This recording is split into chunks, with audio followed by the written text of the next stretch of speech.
I never thought I'd be the one excluded from my own grandmother's funeral. But when my sister told me I couldn't give the eulogy because I'd make it about myself and cry too much, I realized my family had erased me long before Grandma passed away. What they didn't know was that honoring her my way would change everything. My name is Maya Chen, and for 26 years, I lived in the shadow of my older sister, Vivian. In our Vietnamese-American family, Vivian was everything our parents dreamed of. She became a doctor, just like they wanted. She married a Vietnamese lawyer from a good family. She spoke perfect Vietnamese and attended every family gathering with a smile plastered on her face. I was the middle child, the one who chose art over medicine. The one who was too sensitive and too emotional for our family's taste. The one who, according to my mother, felt too much and thought too little. Growing up in San Francisco's Sunset District, our household ran on unspoken rules. Don't show too much emotion. Don't question your elders. Don't pursue dreams that don't lead to a prestigious career. I broke every single one. I remember being 7 years old, crying at my grandfather's funeral. My mother pulled me aside, her grip tight on my arm. "Stop that," she hissed. "People are watching. You're embarrassing us." Meanwhile, Vivian stood perfectly composed, accepting condolences with the grace of someone twice her age. She was 9. That pattern repeated itself throughout my childhood. When I won an art competition in 5th grade, my parents didn't come to the award ceremony. They were at Vivian's science fair. When I got accepted to the San Francisco Art Institute, my father said, "That's nice," and went back to bragging about Vivian getting into medical school. But my grandmother was different. Ba Nguai understood me in a way no one else in my family did. She was an artist herself, back in Vietnam. She'd paint watercolors of the Mekong Delta from memory, her hands steady despite her age. When I was 13, she gave me her paintbrushes. "You have the soul of an artist, Con," she told me. "Don't let anyone take that from you." She was the only one who came to my art shows. The only one who asked about my work. The only one who made me feel like being myself was enough. When she got sick last year, I visited her every day at the hospital. I'd bring my sketchbook and draw while she slept. Sometimes she'd wake up and watch me work, a small smile on her weathered face. "You remind me of who I was before I had to be practical," she'd say. Vivian visited once a week, always in her white coat, always between shifts. She'd stay for exactly 30 minutes, check Grandma's charts, talk to the doctors, and leave. She never just sat with her, never held her hand, never asked what she was feeling. But at family dinners, my mother would gush about how dedicated Vivian was. "She's so busy, but she still makes time to oversee Grandma's care. She's talking to all the specialists." Meanwhile, I was there every single day, and no one seemed to notice. Grandma passed away on a Tuesday morning. I was there, holding her hand. Her last words to me were, "Paint something beautiful, Maya. Promise me." I promised. The funeral planning started immediately, and that's when everything fell apart. I assumed I'd be one of the people giving a eulogy. Grandma and I were so close. I had so much I wanted to say about her, about what she meant to me, about the way she saw beauty in everything. 3 days before the funeral, my aunt called me. "Maya, I think you should know something. Your parents decided that only Vivian will give the eulogy." My heart stopped. "What? Why?" There was a long pause. "I tried to argue with them, Con. I told them you were closest to Grandma, but Vivian said.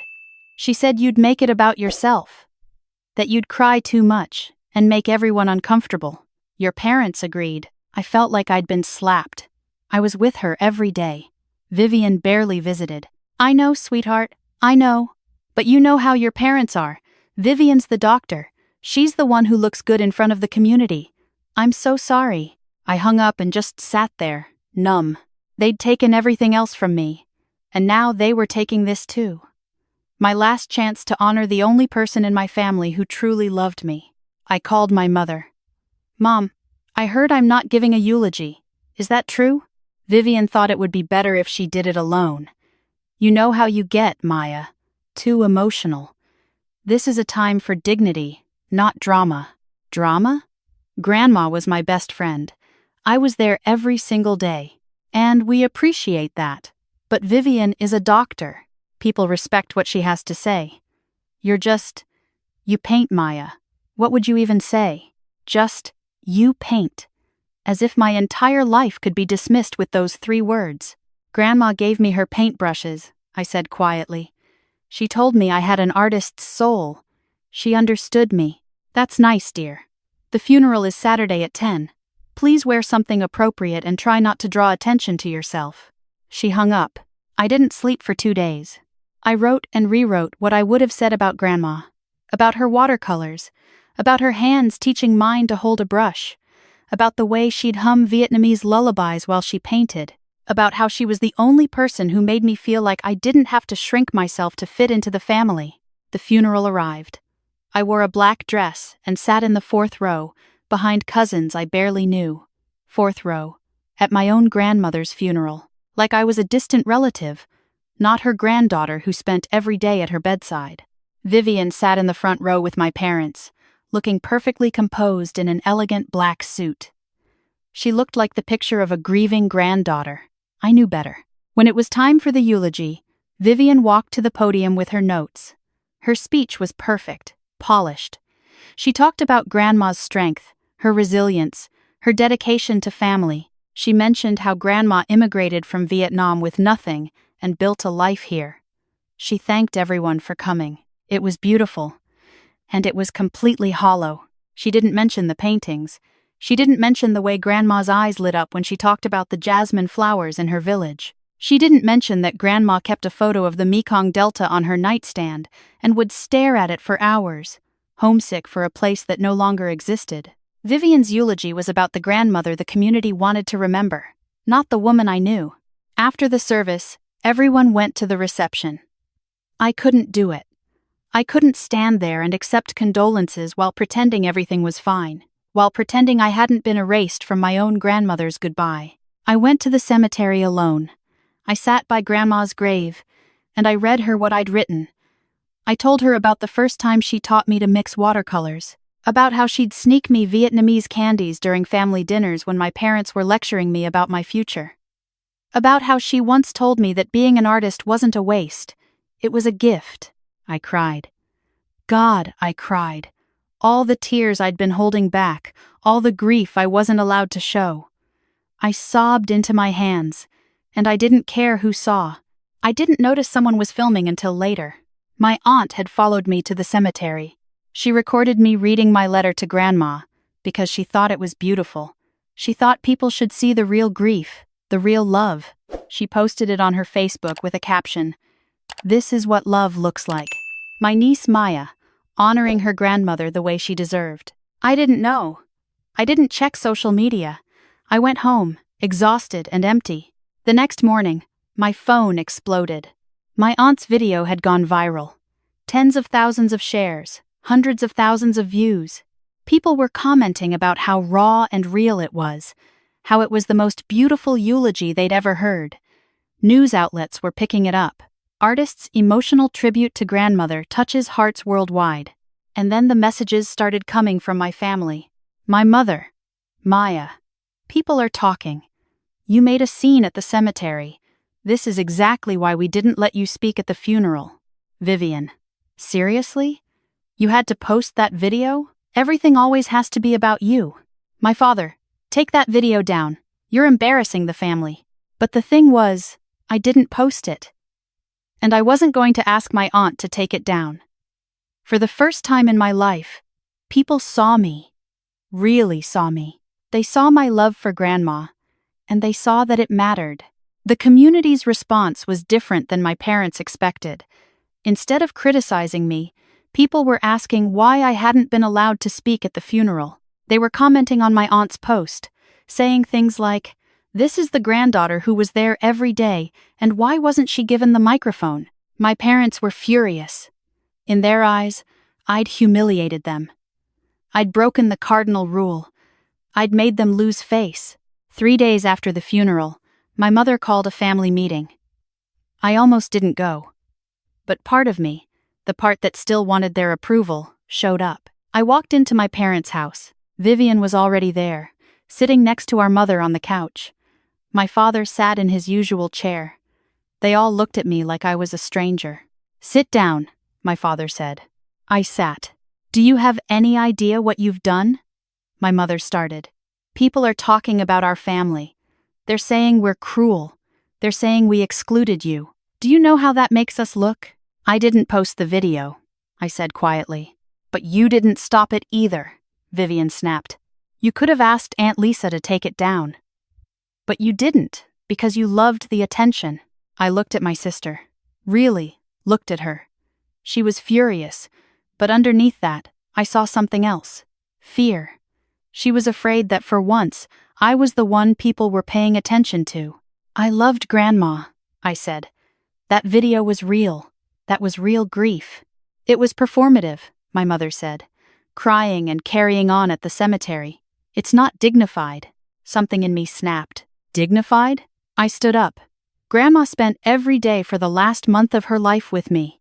I held her hand when she died. I promised her I'd keep painting, and you didn't let me say goodbye because you were worried about what people would think?"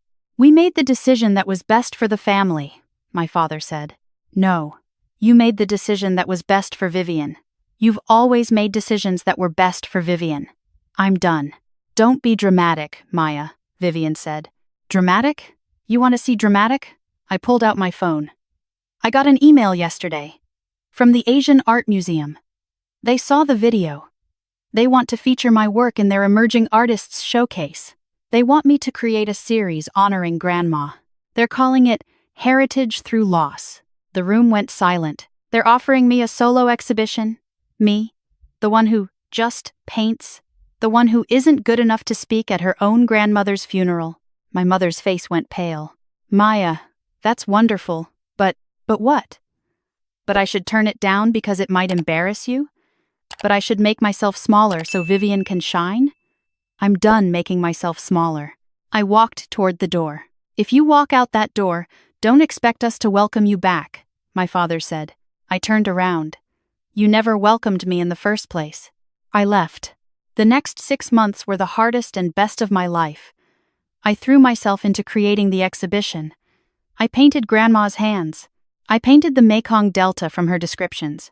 I painted her watercolors, recreating them from memory.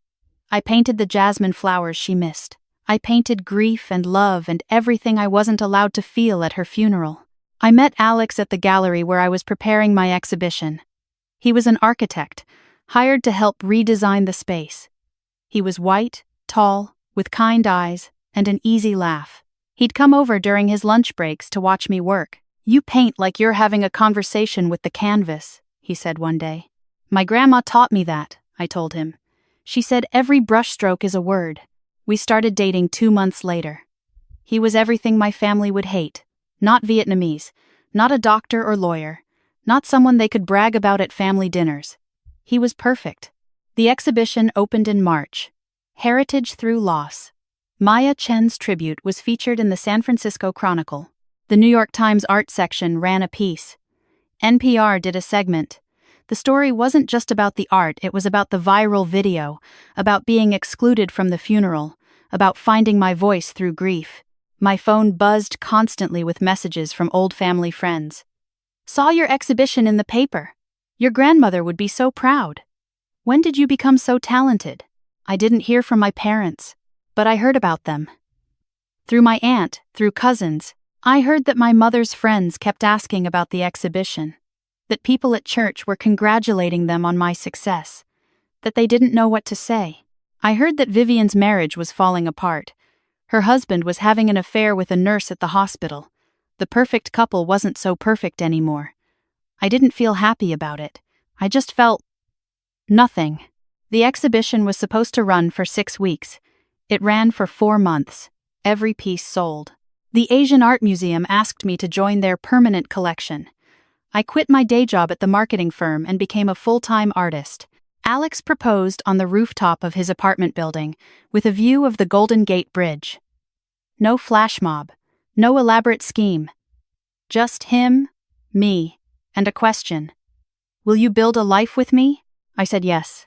We planned a small wedding, intimate, just close friends and the family members who actually loved me, my aunt, a few cousins, my grandmother's best friend. We rented a small gallery space. We wanted it to be about us, not about impressing anyone. I didn't tell my parents.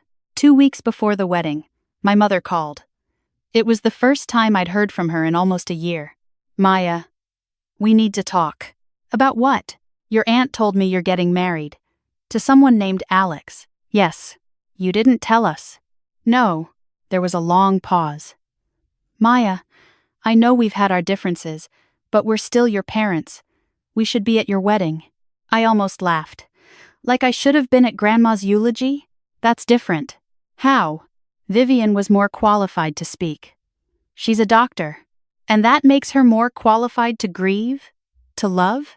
Don't be difficult, Maya. We're trying to make amends here. Are you?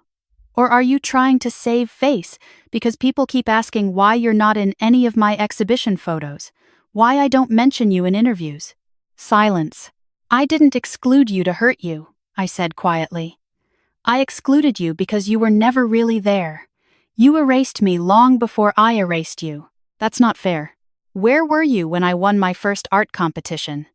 Where were you when Grandma died and I was the only one there? Where were you when I needed a mother and all you cared about was what the community thought? We did our best. Your best wasn't enough." I took a breath. "I'm getting married in 2 weeks. You're not invited. Not because I want to hurt you, but because I'm done letting people into my life who make me feel small. I'm done shrinking myself to make you comfortable. Maya." "Goodbye, Mom." I hung up. My hands were shaking, but I felt lighter than I had in years. The wedding was perfect. Small and intimate, filled with people who loved us for who we were. My aunt walked me down the aisle. Alex's vows made me cry. And this time, no one told me I was being too emotional. We danced under string lights. We ate good food. We laughed. It was everything Grandma would have wanted for me. A week after the wedding, a package arrived at my door. Inside was a handmade baby blanket, blue and yellow, clearly Vietnamese style. There was a note in my mother's handwriting. "For our first grandchild. We hope to meet them someday." I stared at the blanket for a long time. Part of me wanted to keep it. Part of me wanted to burn it. In the end, I mailed it back with a note of my own. You don't get to be grandparents to someone you've never supported. You don't get to celebrate milestones you tried to erase. A month later, I found out I was pregnant. Alex and I were over the moon. We started planning, decorating a nursery, reading parenting books.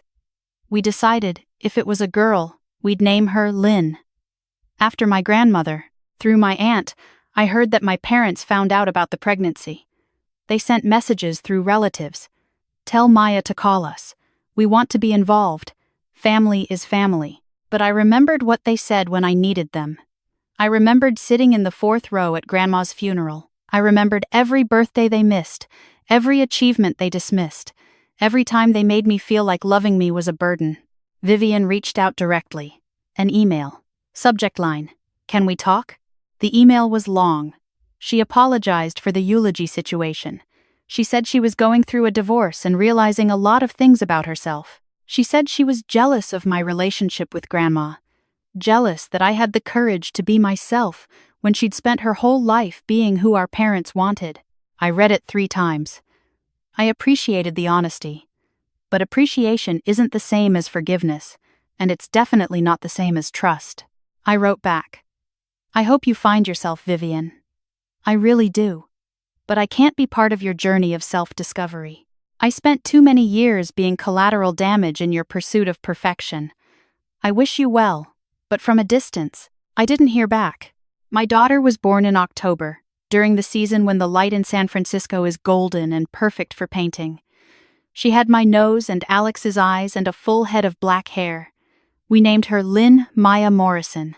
I painted her constantly. Her tiny hands, her sleeping face, the way she looked at the world with wonder. I started a new series, New Beginnings. My parents sent another package, baby clothes this time, expensive ones, with a note. "Please let us meet her. She's our granddaughter." Alex found me holding the box, crying. "What do you want to do?" he asked gently. "I don't know. Part of me wants to give them a chance. Part of me knows they'll just hurt her the way they hurt me. You don't have to decide right now." What if I'm being cruel? What if I'm punishing them too harshly? Alex took my hand. Maya, you're not being cruel. You're protecting your daughter. You're protecting yourself. That's not punishment. That's boundaries. I mailed the clothes back. 6 months after Lynn was born, the New York Times did a feature on me. Maya Chen, the artist who turned grief into gold. The article talked about my exhibition, my success, my journey from being the overlooked middle child to a celebrated artist. It mentioned my daughter. It mentioned how I'd found family in my chosen people rather than my blood relatives. The article ended with a quote from me. My grandmother told me to paint something beautiful. I didn't know she meant my life. The article went viral. Again. My Instagram following exploded. I got offers for more exhibitions, for commissions, for interviews. People related to my story, the scapegoat child, the one who was never enough, who built a beautiful life anyway. My phone rang. My father. I almost didn't answer, but curiosity got the better of me. Maya. His voice was strained. We saw the article. Okay, people are asking us questions about why we're not in your life, about why we've never met our granddaughter. And what do you tell them? We don't know what to say. I waited. Your mother and I, we made mistakes. We see that now.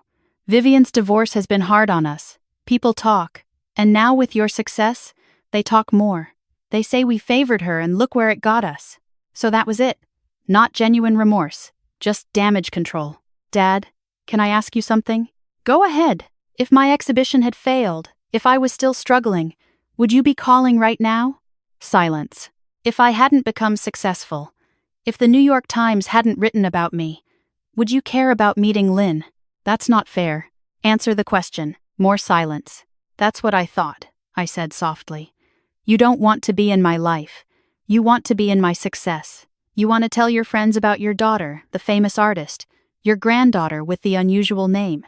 You want the bragging rights without having done any of the work. Maya, please.